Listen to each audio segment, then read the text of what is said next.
नमस्कार, आप देख रहे हैं न्यूज स्टेट का डिजिटल प्लेटफॉर्म और मैं हूं आपके साथ प्रद्युम्न शर्मा। आपको बता दें कि अब काशी में लगातार शाही स्नान को लेकर विवाद छिड़ गया है।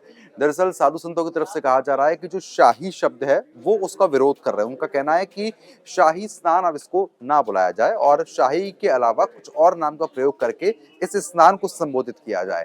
लेकिन शाही से दिक्कत क्या है, ये भी अपने आप में एक लगातार बड़ा विषय बनता हुआ नजर आ रहा है। मेरे सहयोगी मेरे साथ जुड़ चुके हैं, गौरव, इनसे पूछेंगे।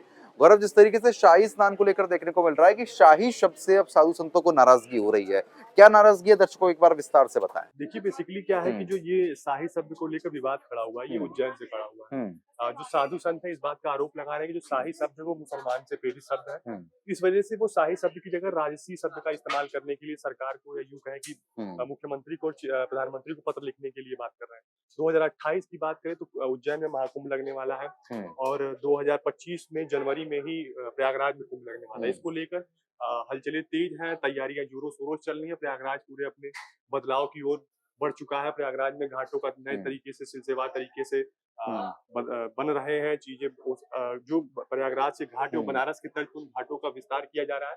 इस बीच अब जैसे कि कुंभ लगने वाला है, इस बीच जो शाही स्नान को लेकर एक शुरू से परंपरा रही है, उस शाही स्नान शाही शब्द को हटाकर राजसी शब्द के रूप में तब्दील करने का प्रयास किया जा रहा है। इसके लिए 13 अखाड़ों के जो अखाड़े के जो अध्यक्ष हैं, या यूं कहें कि जो शंकराचार्य हैं, जो पीठाधीश्वर हैं, वो लोग मुख्यमंत्री और प्रधानमंत्री को पत्र लिखकर शाही शब्द को कुंभ जैसे, उनका ऐसा आरोप है कि कुंभ जैसे शुद्ध स्नान की जो एक वो हिंदुत्व परंपरा की जो एक वो रही है, उससे हटाने के लिए इन्होंने नहीं प्रधानमंत्री और गौरव, आपको मुख्यमंत्री ऐसा को। नहीं लग रहा है कि इस तरीके से ये शाही स्नान तो बहुत सालों से हाँ, बोला बहुत जा रहा है, सालों ये से कोई चला नई है। बात नहीं है, लेकिन अब जब शहर के नाम बदल दिए जा रहे हैं, एक अब तो इन सब चीजों में अगर हम देखें तो देश में इस समय एक तो ट्रेंड चल रहा है नाम बदलने का। आप देखिए कि जिस प्रकार से मुख्यमंत्री सीएम योगी आदित्यनाथ जब यूपी में आते हैं तो कितने शहरों का नाम बदल दिया जाता है। उसी प्रकार से आप देखिए कि अब धीरे धीरे जो हिंदू धर्मगुरु है, या यूं कहें जो मठाधीश्वर है, इन लोगों को लगता है कि अभी भाजपा की सरकार है, हिंदुत्व की जो काम हो सकते हैं अभी करवा लिया जाए।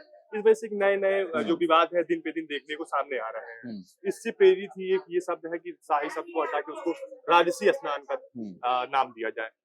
तो इन्हीं सारी चीजों को लेकर अभी इस समय बवाल मचा हुआ है। चाहे प्रयागराज में भी देख लीजिए, बड़े जितने भी वहाँ एक बाघम्बरी मठ है जो बड़े हनुमान, लेटे हनुमान जी की वो करता है, उनकी तरफ से भी इस बात को लेकर कहा गया है कि शाही स्नान सबको हटा के राजसी स्नान कर दिया जाए।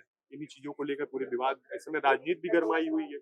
अभी कई तरह के बयान भी आ रहे हैं इनको लेकर सामने। तो कहीं ना कहीं कुल मिलाकर जो राजशाही स्नान करने का जिक्र जो किया जा रहा है, इसमें क्या प्रतिक्रिया लोगों की देखने को मिल रही है? साधु संतों के विपरीत अगर हम बात करते हैं, विपक्षी पार्टियों के साथ साथ और जो नॉर्मल लोग हैं, साधारण लोग हैं, उनकी तरफ से क्या प्रतिक्रिया दी जा रही है? साधारण लोग अभी इस बात को अभी उतना ये बात वो निकल कर सामने नहीं आया, वो इतनी चीजें खुल के बात नहीं करें, लेकिन विपक्ष इस बात को लेकर हमलावर है, या बीजेपी पर भी हमलावर है।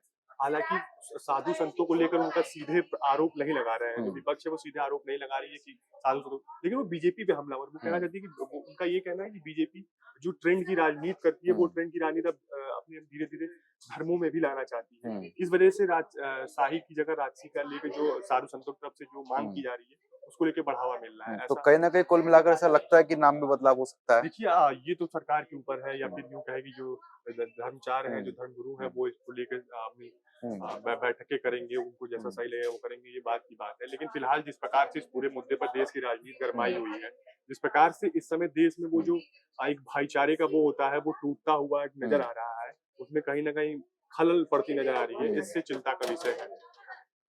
तो कहीं न कहीं कुल मिलाकर जिस तरीके से आपने देखा कि शाही स्नान का जो शाही शब्द है, उससे काफ़ी परेशानी हो रही है। लेकिन साधु संतों की तरफ से और भी चीज़ों पर आपत्ति जताई गई थी। अगर हम और भी चीज़ों की बात करते हैं, उस पर कोई खास बदलाव देखने को नहीं मिला। अब कुंभ की बात करते हैं, कुंभ में क्योंकि बहुत बड़ी संख्या में लोग आते हैं, तो इस पर जोर दिया जा सकता है? देखिए, आप एक चीज देखिए, अभी चुनाव होने वाले हैं, 25 के बाद 27 में चुनाव होने वाले हैं। अभी 25 जो कुंभ लगने वाला, उससे पहले उपचुनाव के चुनाव होने वाले हैं। जिस प्रकार से बीजेपी को लोकसभा चुनाव में नुकसान उठाना पड़ा है, तो वो एक जो आप देखिए फिलहाल जो अगर हम पिछले 1 महीने के अगर मुख्यमंत्री योगी आदित्यनाथ के बयानों को देखें, तो उनका फिर वो सांसद योगी वाला जो हार्डकोर हिंदुत्व वाली छवि थी, उसमें कमबैक करते हुए दिख रहा है। तो निश्चित तौर पे मुझे ऐसा लगता है कि अगर उन्हें जरूरत महसूस होगी तो निश्चित तौर पर नाम बदल दिया जाएगा, शाही को राजसी कर दिया जाएगा। चलो ठीक है, बहुत बहुत शुक्रिया आपका तमाम जानकारी हमारे साथ साझा करने के लिए। तो फिलहाल कहीं ना कहीं शाही को राजशाही करने की जो बात है वो यहाँ पर सामने आ रही है। देखने वाली बात ये रहेगी कि सरकार इस पर क्या कुछ फैसला करती है, क्योंकि जिस तरीके से मेरे सहयोगी ने बताया कि अब आने वाले समय में चुनाव है, चुनाव में अक्सर देखने को मिलता ही है कि जब भी चुनाव होते हैं तो कहीं ना कहीं तमाम फैसले यहाँ पर लिए जाते हैं। अब देखना दिलचस्प ये रहेगा कि जो शाही शब्द से लगातार दिक्कत हो रही है उसको बदला जाता है या नहीं। जरा खबरों के लिए हमारे डिजिटल प्लेटफॉर्म को आप जरूर सब्सक्राइब करें। न्यूज नेशन अब व्हाट्सएप पर खबरों के ताजा अपडेट के लिए न्यूज नेशन के इस क्यूआर कोड को स्कैन करें।